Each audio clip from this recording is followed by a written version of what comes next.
Assalamualaikum warahmatullahi wabarakatuh. Berjumpa lagi dengan saya Melia Yosita. Kali ini di mata kuliah e-marketing dengan topik pembahasan e-marketing communication untuk yang earn media. Ada beberapa topik yang akan kita bahas pada hari ini, yaitu ada yang pertama mengenai pengertian earn media, yang kedua mengenai user engagement levels, yang ketiga bagaimana cara melibatkan konsumen untuk memproduksi earn media, kemudian yang selanjutnya ada viral marketing, kemudian ada format earn media, yang selanjutnya bagaimana membuat konten kolaborasi dengan konsumen, kemudian ada juga cara menarik keterlibatan konsumen, kemudian ada lagi bagaimana cara memelihara reputasi perusahaan, dan mengenai matriks kinerja earn media.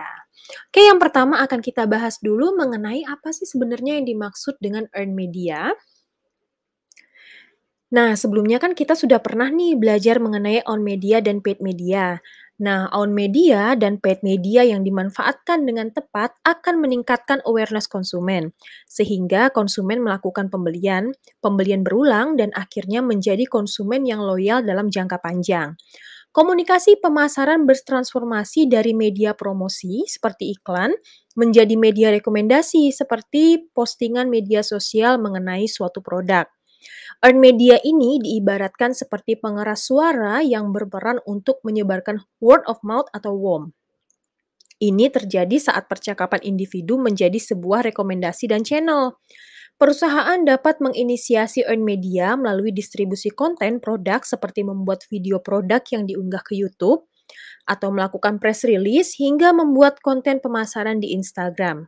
Perusahaan sebagai penyedia konten juga dapat membuat action button seperti follow us atau subscribe untuk meningkatkan keterlibatan atau engagement dengan konsumen. Namun, earned media bersifat sulit dikontrol oleh perusahaan dikarenakan media ini dibuat oleh publik, sehingga disebut sebagai user generated content atau UGC. Baik, yang selanjutnya kita akan membahas nih tingkat keterlibatan atau tingkat engagement dari pengguna internet. Dalam hal ini pengguna internetnya adalah konsumen ya. Keterlibatan untuk selanjutnya kita sebut sebagai engagement terjadi saat perusahaan dan pengguna internet, dalam hal ini kita sebut juga sebagai konsumen, berdiskusi mengenai brand perusahaan secara aktif. Ini berbanding terbalik dengan media tradisional yang hanya memungkinkan perusahaan dan konsumen berkomunikasi secara pasif. Nah, media online ini memungkinkan interaksi aktif tersebut. Ada 5 tingkatan user engagement. Penting bagi perusahaan untuk memahami tujuan komunikasi pemasaran dan memahami proporsi konsumennya dalam setiap tingkatan hierarki tersebut. Yang terdiri atas dari level paling bawah ya, kita bahas yang pertama adalah consume atau konsumsi. Kemudian yang kedua ada connect, terhubung. Yang ketiga ada collect, mengumpulkan. Kemudian ada create, membuat. Dan yang terakhir ada collaborate. Yuk langsung kita bahas aja untuk yang dari level paling bawah, yaitu consume. Baik, untuk yang tingkatan paling bawah, yaitu consume adalah saat konsumen mengkonsumsi atau consume konten online. Mereka membaca blog, menonton video, melihat foto, mendengarkan podcast, dan melihat review mengenai suatu produk. Kemudian naik lagi nih tingkatannya ke connect atau terhubung. Terjadi saat konsumen terhubung dengan pengguna internet lainnya dengan cara membuat media sosial seperti Facebook, Instagram, atau Twitter. Namun konsumen tidak terlalu aktif membuat postingan di internet tersebut, hanya sebatas terhubung saja. Yang tingkatan ketiga semakin naik yaitu collect atau mengumpulkan. Terjadi saat konsumen mengumpulkan informasi, memfilter, dan menandai konsumen lain yang terkait di media sosialnya. Contohnya, orang tua dapat mengunggah foto anaknya di situs kontes anak dan berkesempatan untuk memenangkan hadiah. Kemudian, konsumen lain dapat berpartisipasi dengan cara memberikan vote untuk menentukan pemenangnya. Kita naik lagi nih ke tingkat keterlibatan konsumennya menuju create, yaitu membuat. Terjadi saat konsumen itu membuat konten multimedia untuk diunggah ke suatu situs seperti video YouTube atau konten foto di Instagram.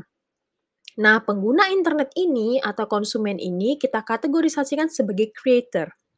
Konsumen juga bisa menulis review produk, membuat blog atau website hingga memberikan komentar di blog konsumen lainnya. Dan tingkatan user engagement yang paling tinggi yaitu saat konsumen collaborate, yaitu saat konsumen berkolaborasi dengan perusahaan untuk meningkatkan produk. Oke, dan bagaimana nih caranya kita untuk melibatkan konsumen dalam memproduksi earned media?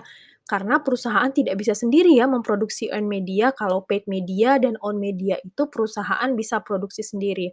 Tapi kalau untuk earned media, perusahaan harus berkomunikasi dan berkolaborasi dengan yang namanya konsumen atau pihak lain. Kemudian yang paling penting adalah bagaimana cara menciptakan individu dan melibatkan individu tersebut untuk memproduksi earned media. Jawabannya adalah dengan cara meningkatkan kepercayaan konsumen terhadap brand dan perusahaan. Kepercayaan atau trust ini merupakan komponen inti dalam komunikasi warm yang menghasilkan keterlibatan konsumen atau customer engagement. Ada beberapa pihak yang harus dilibatkan oleh perusahaan dalam memproduksi earned media untuk menarik dan melibatkan konsumen, seperti adanya influencer atau mungkin dari jurnalis. Perusahaan mengidentifikasi social media influencer dengan cara mengobservasi dan berpartisipasi dalam komunikasi media sosial influencer tersebut. Kemudian, perusahaan dapat melihat bagaimana interaksi dan keaktifan influencer tersebut. Misalnya, melihat engagement atau melihat percakapan antara selebgram dengan fansnya atau penggemarnya ya. Nah, melalui influencer dan jurnalis, perusahaan dapat melibatkan konsumen yang merupakan penggemar influencer atau pembaca artikel jurnalis tersebut untuk dapat membuat konten mengenai brand perusahaan. Kemudian, dapat berbagi dengan konsumen lainnya. Semakin banyak yang dibagi, semakin banyak yang dibuat, maka biasanya konten tersebut akan viral. Pasti sering kan di sini kan dengar, viral, viral, viral, viral. Nah, sebenarnya apa sih yang dimaksudkan dengan viral? Dan di marketing itu sebenarnya juga ada yang dinamakan viral marketing. Baik, untuk viral marketing merupakan salah satu bentuk WOM yang bersifat online ya, yang terjadi saat individu meneruskan informasi atau konten melalui email, media sosial, dan media lainnya.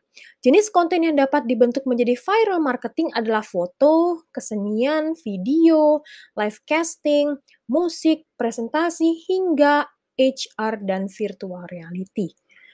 Viral marketing sering disebut sebagai word of mouth. Ya, viral marketing dianalogikan sebagai virus komputer yang sangat cepat menyebar. Ini yang disebut sebagai viral funnel dan merupakan kebalikan dari sales funnel. Kemudian, viral funnel ini juga meningkatkan brand exposure sebagai sirkulasi konten. Contoh sederhananya adalah saat individu menekan tombol share dari video YouTube yang ditontonnya, kemudian diteruskan kepada salah satu grup virtualnya. Viral marketing merupakan salah satu strategi pemasaran online yang sering digunakan oleh mayoritas perusahaan untuk target konsumen yang muda. Namun, tidak semua konten yang dibuat oleh perusahaan dapat menjadi viral. Nah, sekarang kita akan bahas nih, apa aja sih sebenarnya format dari earned media? Ada beberapa format dari earned media yang dapat dipilih oleh marketers untuk dapat menjangkau konsumen dan dapat berkolaborasi dengan konsumen tersebut. Yuk kita bahas yang pertama dulu ya, ada yang dinamakan oleh wikis. Wikis merupakan website yang memungkinkan penggunanya untuk memposting, mengedit, dan mengorganisasikan konten multimedia. Contohnya nih Wikipedia, WikiHow, dan Wikispaces. Beberapa individu, brand, dan perusahaan membuat konten di Wikipedia atau Wikis untuk meningkatkan traffic ke situsnya. Yang kedua ada yang dinamakan rating dan review. Perusahaan juga dapat melibatkan konsumen dengan cara mengajak konsumen untuk memberikan rating dan review terhadap produknya. Hal ini bertujuan untuk meningkatkan pembelian dari konsumen lain juga. Mayoritas konsumen online melihat rating dan review produk sebelum melakukan pembelian. Bagaimana kalau kalian mau beli produk secara online, lihat rating atau review atau tidak? Yuk langsung share di kolom komentar di bawah ini ya kalau kalian tipe pembeliannya seperti apa. Berikut ini merupakan aktivitas lainnya terkait rating dan review yang dapat dipilih oleh perusahaan untuk melibatkan konsumen. Yang pertama, perusahaan dapat meminta rating dan review dari profesional dan ahli mengenai produknya. Atau perusahaan juga dapat membuat review bisnis. Atau perusahaan dapat mengajak konsumen untuk melakukan sesi tanya jawab secara online mengenai produk. Contohnya melalui Instagram polling atau Instagram question ya. Atau perusahaan dapat menggunakan jasa influencer untuk membuat sponsor review mengenai produk melalui endorsement. Atau perusahaan juga dapat mengobservasi percakapan konsumen mengenai produk secara online di media sosial, atau perusahaan dapat mengobservasi testimoni konsumen mengenai produk kita atau produknya. Kemudian format earned media yang ketiga ada social recommendation dan referrals. Nah, ini merujuk pada endorsement personal yang dirancang untuk meningkatkan nilai bagi konsumen. Contohnya adanya program reward jika konsumen A berhasil mengajak konsumen lainnya untuk membeli produk suatu brand, atau misalnya ada fitur nih saat kita nonton streaming di Netflix atau Disney Hotstar yang merekomendasikan film yang sesuai dengan genre film yang disukai oleh kita. Kemudian format earned media yang keempat, ada yang dinamakan email. Nah, email ini juga merupakan salah satu bentuk media komunikasi yang banyak digunakan oleh hampir seluruh konsumen ya, baik individu maupun konsumen kelompok atau organisasi. Email juga mulai terintegrasi dengan media sosial, sebagai contohnya saat kita bikin media sosial, pasti pengguna diharuskan untuk mendaftar dan memvalidasi data menggunakan email. Kemudian yang kelima ada situs diskusi media sosial. Mayoritas media sosial dipenuhi oleh komentar dari penggunanya, mulai dari komentar pribadi hingga komentar mengenai produk dari suatu brand. Mereka mengambil informasi dan konten melalui situs lain untuk kemudian dibagikan di media sosial pribadi hingga media sosial bisnisnya. Ini yang disebut sebagai situs diskusi media sosial atau social media site discussion. Kemudian yang keenam ada virtual forum. Nah, ini terdapat perbedaan nih antara forum dan yang situs diskusi media sosial.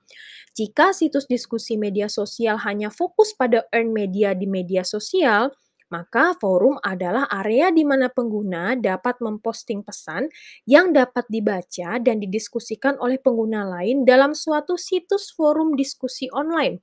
Contohnya Google Groups, Detik Forum, The Asian Parents, dan lain sebagainya.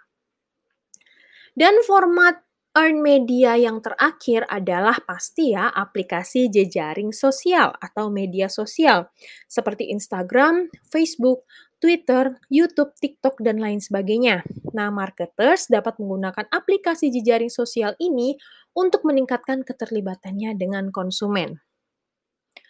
Kemudian setelah konsumen terlibat, nah bagaimana sih cara kita untuk membuat konten kolaborasi dengan konsumen tersebut?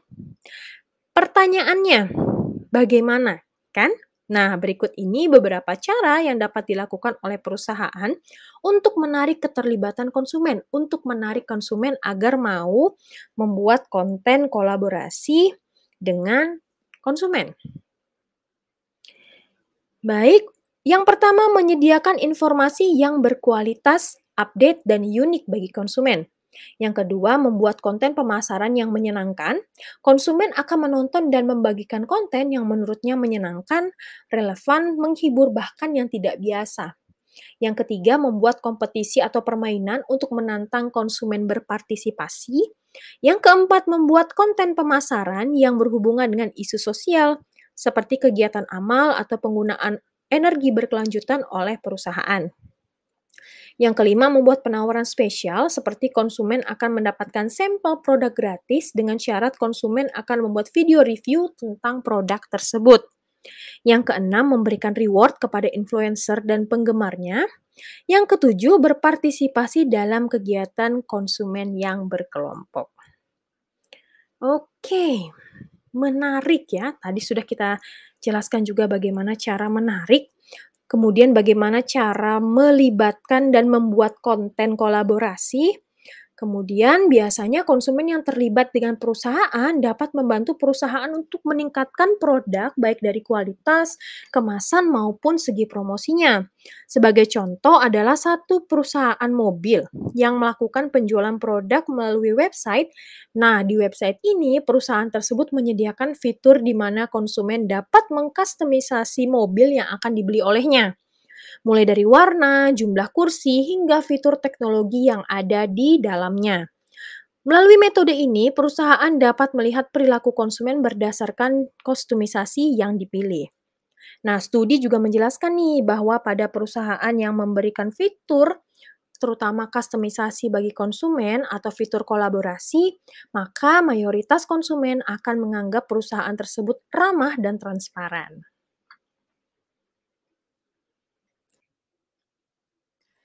Dan yang dinamakan perusahaan pasti harus menggain atau meningkatkan kepercayaan konsumen melalui yang namanya adalah reputasi. Oke, selain kepercayaan konsumen, perusahaan juga harus memiliki reputasi yang baik agar konsumen dapat terlibat dan akhirnya menciptakan earned media. Reputasi dan brand merupakan hubungan yang tidak dapat dipisahkan. Mayoritas nilai pasar perusahaan disumbang berdasarkan reputasi perusahaan tersebut, sehingga diperlukan pengelolaan manajemen perusahaan yang disebut juga sebagai reputation management. Proses reputation management terdiri atas 4 tahap. Yang pertama yaitu build, yang kedua adalah maintain, yang ketiga ada monitor, dan yang terakhir ada repair. Yuk langsung kita bahas satu persatu ya. Kita mulai dari yang build. Build adalah perusahaan dapat membangun reputasi dengan memanfaatkan penggunaan on media dan paid media melalui website, sosial media pribadi untuk menciptakan awareness dari konsumen. Yang kedua, setelah dibangun, pastinya harus dipelihara, yaitu di-maintain. Memelihara reputasi perusahaan, baik secara online maupun offline, agar tetap positif merupakan salah satu kewajiban perusahaan. Beberapa aktivitas yang dapat dilakukan oleh perusahaan untuk memelihara reputasi seperti meningkatkan kepercayaan pelanggan dengan cara meningkatkan kecepatan pelayanan customer service hingga menyediakan produk yang dapat dijangkau oleh konsumen kapan saja dan di mana saja. Yang ketiga, setelah di-maintain, setelah dipelihara, pasti harus dimonitor ya, diawasi. Perusahaan dapat mengawasi perkembangan reputasinya dengan memonitor percakapan yang ada melalui sosial media dan situs lainnya di internet yang membahas tentangnya. Dan ada kalanya nih, kadang suatu saat tidak menutup kemungkinan bahwa di suatu waktu perusahaan akan memperbaiki reputasinya. Entah itu dikarenakan kelalaian perusahaan itu sendiri, WOM, atau isu yang dikembangkan oleh kompetitor, sehingga diperlukan repairing atau memperbaiki. Dalam memperbaiki reputasi, perusahaan harus memegang prinsip untuk memperbaiki masalah fundamental yang menyebabkan reputasi tersebut harus diperbaiki, mengomunikasikan mengenai hal tersebut dan solusinya kepada stakeholder, dan menarik partisipasi konsumen kembali dalam media sosial untuk meningkatkan word of mouth atau WOM yang positif.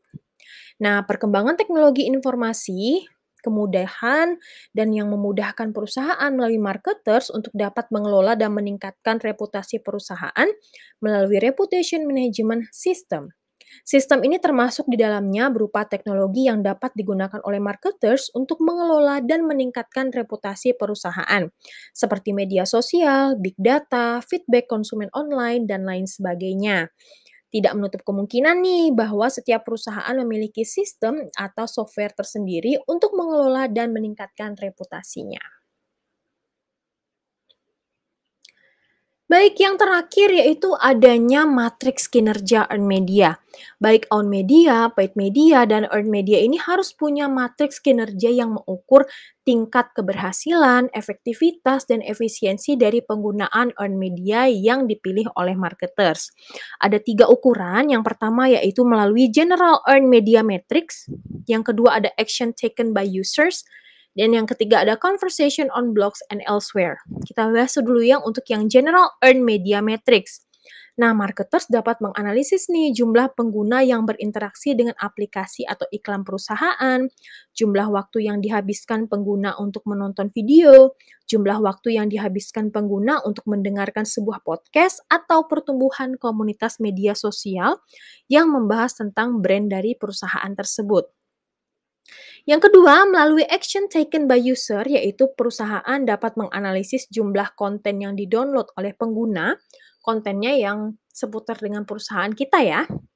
Kemudian jumlah pengguna yang membookmark website, jumlah konten yang diupload oleh pengguna tentang produk kita, atau jumlah sesi vote yang diikuti oleh pengguna. Dan yang ketiga ada conversation on blogs and elsewhere, yaitu di mana perusahaan dapat menganalisis jumlah komentar yang ditinggalkan oleh pengguna di media sosial, sentimen positif dan sentimen negatif dari pengguna mengenai produk kita, jumlah percakapan dalam konten, atau waktu saat pengguna memposting suatu konten hingga konten tersebut menjadi viral. Baik, untuk pertemuan kita mengenai earned media kita cukupkan sampai di sini. Jika ada pertanyaan, silahkan langsung untuk meninggalkan di kolom komentar di bawah ini ya. Terima kasih, semoga bermanfaat dan sehat selalu. Kita ketemu lagi di video yang lainnya ya. Wassalamualaikum warahmatullahi wabarakatuh.